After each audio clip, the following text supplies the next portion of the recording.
నమస్తే. ఇన్నాళ్ళు నన్ను సపోర్ట్ చేస్తూ, ఎంకరేజ్ చేస్తూ మీ ప్రేమని నాకు అందిస్తున్న ప్రతి ఒక్కరికి కృతజ్ఞతలు. అలాగే ఈ వీడియో కూడా ఖచ్చితంగా మీకు ఉపయోగపడుతుంది. లైక్, షేర్ అండ్ సబ్స్క్రైబ్ చేసి మీ సపోర్ట్‌ని నాకు అందించండి. అలాగే ఈ వీడియో పట్ల మీకున్న అభిప్రాయాన్ని కామెంట్ సెక్షన్‌లో కామెంట్ చేసి తెలియజేయండి. ఇప్పుడు వీడియోని చూద్దాం. నమస్తే. ముందుగా ప్రేక్షకులకి శ్రీ క్రోధినామ సంవత్సర ఉగాది శుభాకాంక్షలు. మరి ఈ క్రోధినామ సంవత్సరం ద్వాదశ రాశులకి కూడా ఎలాంటి ఫలితాలను ఇస్తోందో మనకు తెలియజేయడానికి మనతో పాటు సిద్ధంగా ఉన్నారు ప్రముఖ ఆధ్యాత్మికవేత్త, వాస్తు జ్యోతిష పండితులు నిట్టల ఫణిభాస్కర శర్మ గారు. మరి వారి ప్రిడిక్షన్స్ ని ఇప్పుడు చూద్దాం. కర్కాటక రాశి వారు అష్టమ శనితో బాధింపబడుతున్నటువంటి ఈ రాశి వారికి మరి క్రోధినామ సంవత్సరం ఎలా ఉండబోతోందో తెలుసుకుందాం.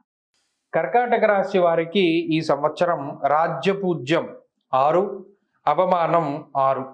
అలాగే ఈ సంవత్సరం ఆదాయం 14, వ్యయం 2. చాలా ఆనందంగా ఉంటుంది. ఆదాయం 14, వ్యయం 2 అంటే ఎందుకంటే ఇది ఎందుకు కలిగింది అంటే గురు బలం వచ్చింది. అసలు మీకు గురు బలం వచ్చి ఎంతకాలం అయిందో, ఎంతో కాలం అయింది గురు బలం వచ్చి. ఇప్పుడు మళ్ళా గురువుడు మీకు అనుకూలంగా ఉన్నారు. అయితే మే నెల 1వ తారీఖు వరకు గురుడు 10వ ఇంట సువర్ణమూర్తి, తదుపరి 11వ ఇంట లోహమూర్తిగా సంచారం చేస్తారు. శనేశ్వరుడు ఈ సంవత్సరం మొత్తం 8వ ఇంట అష్టమ శనిగా లోహమూర్తిగా ఆయన సంచారం చేస్తారు. రాహుకేతువులు ఈ సంవత్సరం మొత్తం 9, 3వ ఇంట లోహమూర్తులుగా సంచారం చేస్తూ ఉంటారు. అయితే ఈ సంవత్సరంలో అష్టమ శనేశ్వరుడు భాగ్యరాహు యొక్క దోషాలు ఉన్నప్పటికీ కూడా లాభస్థానమందు గురుగ్రహం తన సంపూర్ణమైనటువంటి శుభ ఫలితాలని ఈ కర్కాటక రాశి వారికి ఆయన అందిస్తూ ఉన్నారు. అందువల్ల ఈ లాభస్థానమందు గురుడే ఈ సంవత్సరంలో అత్యంత శుభదాయకమైనటువంటి గ్రహంగా చెప్పవచ్చు. ఎందుకంటే గత సంవత్సరం అసలు 3 గ్రహాలు ప్రతికూలంగా ఉన్నాయి, దీర్ఘ సంచార గ్రహాలు. మరి ఈ సంవత్సరం గురుడు అనుకూలంగా ఉన్నారు కాబట్టి ఇది చాలా విశేషమైనటువంటి శుభము. పూర్తిగా గురుబలం ఉన్నది. దీర్ఘ సంచార గ్రహాల్లో ప్రతికూలంగా ఉన్నప్పటికీ గురుడు లాభదాయకంగా ఉంటారు కాబట్టి యశోవృద్ధిర్బలం తేజ సర్వత్ర విజయ సుఖం అనేటువంటి శాస్త్రవచనం ప్రకారం కార్యజయము. చాలా కాలం తర్వాత ఏ పని ప్రారంభించినా ఆ కార్యం సఫలీకృతమయ్యేటువంటి పరిస్థితులు ఈ రాశి వారిలో కనబడుతూ ఉన్నాయి. అలాగే అష్టమ శనేశ్వరుడు కూడా ఏం చేస్తారంటే ఇక్కడ 2 కాంట్రవర్షియల్ గ్రహాలు. గురుడు లాభస్థానంలో ఏ పనినైనా చేయగలిగేటువంటి శక్తిని ఇస్తే, అష్టమంలో శనేశ్వరుడు నానా కార్య విరోధస్య, ఏ పనిని ఎలా చెడగొట్టేయాలి అనేటువంటి వాటి మీద ఆయన పూర్తిగా ఫలితాన్ని ఇస్తూ ఉంటారు. 2 కాంట్రవర్షియల్ గ్రహాలు. ఒకటి పూర్తి పని అయ్యేలా చూస్తే ఇంకొక ఆయన పూర్తిగా పని అవ్వకుండా చేస్తారు. మరి ఆ రెండిట్లో డామినేటివ్ ప్లానెట్ గురుడే అయి ఉన్నారు కాబట్టి ఆయన వల్లే మీకు శుభ ఫలితాలు రావాలి. ఇక ఆటంకాలు పూర్తిగా ఆగిపోవడం లాంటి వాటికి కారకులు. అయితే ఈ సంవత్సరం ఈ గురుగ్రహం వల్ల ఈ ప్రతిబంధకమైనటువంటి దోషాలన్నిటి నుండి కూడా ఈ రాశి వారు బయటపడతారు. మరీ ముఖ్యంగా గతంలో వాయిదా పడ్డటువంటి ప్రయాణాలు కానీ, నిర్మాణాలు కానీ, ఉద్యోగ ప్రయత్నాలు కానీ, వివాహ ప్రయత్నాలు కానీ, సంతాన ప్రయత్నాలు కానీ, మరి ఏ ఇతరత్ర ప్రయత్నాలు అయినా సరే గతంలో వాయిదా పడినటువంటి వాటిని తిరిగి ఈ సంవత్సరం ప్రారంభించి పూర్తి చేస్తారు కూడా. నష్టపోయినటువంటి ధనము లేదా ద్రవ్యము వీటన్నిటినీ కూడా తిరిగి సంపాదించుకునేటువంటి శక్తిని ఈ గ్రహస్థితి ఇస్తుంది. అలాగే ఇష్టమున్నటువంటి నచ్చినటువంటి వ్యక్తిని వివాహం చేసుకునేటువంటి స్థితికి ఈ గ్రహస్థితి కారణమవుతుంది. ప్రత్యేకించి ఉద్యోగాన్ని అభివృద్ధి చెందిస్తుంది ఈ గ్రహస్థితి.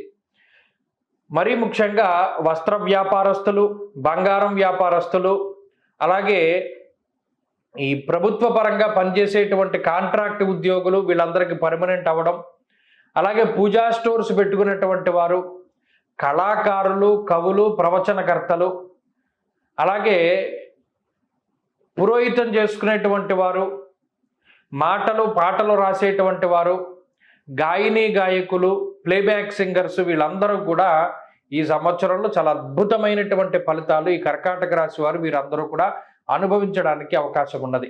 మరీ ముఖ్యంగా ఎవరైతే వ్యవసాయదారులు ఉన్నారో, కష్టం చేసుకుని జీవనాన్ని సాగిస్తున్నటువంటి వారు ఉన్నారు, కూలి పని చేసుకుని లేదా రిక్షా తొక్కి, ఆటో నడిపి, ట్రాక్టర్ నడిపి, లేదా ఏదైనా ఓలా, ఊబర్ ఇటువంటి వాటిని నడుపుతూ, అలాగే వాహనాలకి సంబంధించినటువంటి కంపెనీల్లో పనిచేస్తూ ఉన్నటువంటి వారు, సాఫ్ట్వేర్ ఇంజనీర్లో ఉన్నటువంటి సాఫ్ట్వేర్ రంగంలో ఉన్నటువంటి వారు వీరందరూ కూడా ఈ సంవత్సరంలో లాభదాయకంగా చక్కగా నూతన గృహాలని కట్టుకునేటువంటి సంకల్పం కూడా జరుగుతూ ఉంటుంది. వాళ్ళ పిల్లలు వాళ్ళ కుటుంబాల అభివృద్ధిలో ఉండడాన్ని చూడవచ్చును.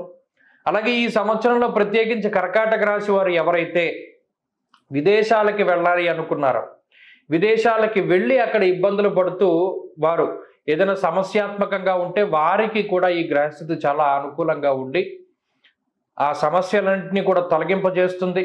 విదేశాల్లో స్థిర నివాసము, విదేశాల్లో విద్య, ఉద్యోగము ఇటువంటివన్నీ కూడా చక్కగా లభించి, లేదా ఏదైనా వైద్యం కోసం విదేశాలు వెళ్తే అది సక్రమంగా పూర్తయి మరలా తిరిగి ఇంటికి రావడం లాంటివన్నీ కూడా ఈ రాశి వారిలో కనబడుతూ ఉన్నాయి. ఇది శుభంగా ఉంటుంది ఈ గ్రహస్థితి. మరీ ముఖ్యంగా శుభ కార్యక్రమాలు జరగడం, సత్సంతాన సౌభాగ్యం పొందడం, ఇవన్నీ కూడా కర్కాటక రాశి వారు పొందడానికి అవకాశం ఉంటుంది. అష్టమ శనేశ్వరుడు ఉన్నారు. నానా కార్య విరోధస్య వ్యాధిపీడ ధనక్షయం. ఈయన మిమ్మల్ని ఇబ్బంది పెట్టినా కూడా గత సంవత్సరంలో ఆ ఇబ్బందులన్నీ కూడా మీరు పడ్డారు కాబట్టి, ఈ సంవత్సరంలో గురుబలం ఉన్నది కాబట్టి శనిచ్చేటువంటి ఫలితాలు తగ్గుముఖం పడతాయి. గతంలో మీపై వచ్చినటువంటి నీలాపనందరూ తొలగించుకోగలుగుతారు. ఎక్కడైతే ఓటమి వల్ల మీరు తలదించుకున్నారో తిరిగి అదే స్థానాన్ని విజయాన్ని సాధించి అందరి మన్ననల్ని కూడా పొందుతారు. ఉద్యోగము, ప్రమోషన్లు ఆశించినటువంటి చోటికి బదిలీలు జరుగుతూ ఉంటాయి. వ్యాపార లాభం ఉంటుంది. వ్యాపార విస్తరణ, వంశపారంపర వ్యాపారాలు అభివృద్ధి చెందుతూ ఉండడము, ఆ మెడికల్ షాపులు పెట్టుకున్నటువంటి వారు వీరందరూ కూడా అభివృద్ధి చెందుతూ ఉండేటువంటి పరిస్థితులు ఉన్నాయి. కొత్తగా వ్యాపారాలు ప్రారంభించి అభివృద్ధిలో నడపడం, వ్యాపార విస్తరణ ఇవన్నీ కూడా ఈ రాశి వారికి కనబడుతూ ఉన్నాయి. దైవ దర్శనాలు, పుణ్యనది స్నానాలు, ధార్మిక కార్యక్రమాల్లో పాల్గొంటారు. అయితే భాగ్యస్థానముందు రాహువు యొక్క సంచారము, మరీ ముఖ్యంగా 9వ స్థానము అంటే అది పితృస్థానము. అది భాగ్యము అనగా పూర్వపుణ్యానికి సంబంధించిన స్థానం. అందులో పాపగ్రహం ఉండడం వల్ల కొన్ని సందర్భాల్లో కొన్ని తప్పులు కావాలని తెలిసి చేస్తారు. దైవ నిందన, దైవ దూషణ, అలాగే పెద్దవాళ్ళని తిడుతూ ఉండడం, గురు దూషణ ఇత్యాది కార్యక్రమాలు చేస్తారు. కొన్ని సందర్భాల్లో ఈ రాశి వారికి ఇది తప్పు అని తెలిసినా కూడా ఆ పనులను చేస్తూ ఉంటారు. ఒకరిని మోసం చేయవలసి వచ్చినా, అబద్ధం ఆడవలసి వచ్చినా చక్కగా నిరాటంకంగా ఆ పనులని చేస్తూ ఉంటారు. ఈ గ్రహస్థితే ఆ విధమైనటువంటి పరిస్థితుల్ని కలగజేస్తుంది. కాబట్టి ఈ సంవత్సరం చక్కగా అన్ని రకాలుగాను అనుకూలంగా ఉన్నది. స్థిర చరాస్తులను కొనుగోలు చేయడం, బంగారాన్ని కొనుగోలు చేయడం, శుభ కార్యక్రమాలు చేయడం, అలాగే మంచి పిత్రార్జితాన్ని కూడా పొందడం, ఇవన్నీ కూడా మంచిగా ఉన్నాయి. మొత్తం మీద గత సంవత్సరంతో పోల్చుకుంటే మెరుగైన ఫలితాలు, పుత్రమిత్ర కళత్ర సౌఖ్యం వల్ల శుభంగా నడుస్తాయి. కాకపోతే ఈ సంవత్సరంలో మరింత అనుకూలమైనటువంటి ఫలితాలను పొందడానికి ప్రతి మాస శివరాత్రి నాడు చక్కటి నియమాలని ఆచరించాలి. మాస శివరాత్రి నాడు శివాభిషేకాన్ని జరిపించుకుంటూ ఉండడం చెప్పదగినటువంటి సూచన. నిత్యం పంచాక్షరి మంత్ర జపాన్ని చేసుకుంటూ ఉండాలి. అలాగే ఈ సంవత్సరంలో ఈ రాశి వారికి ఆరాధించవలసినటువంటి దైవం ఈశ్వరుడు. అనుకూలమైనటువంటి వారం బుధ, గురువారాలు. అదృష్ట రత్నం పుష్యరాగం, అదృష్ట వర్ణం పసుపు, అదృష్ట సంఖ్య 6. స్వస్తి. ద్వాదశ రాశులకి కూడా ఈ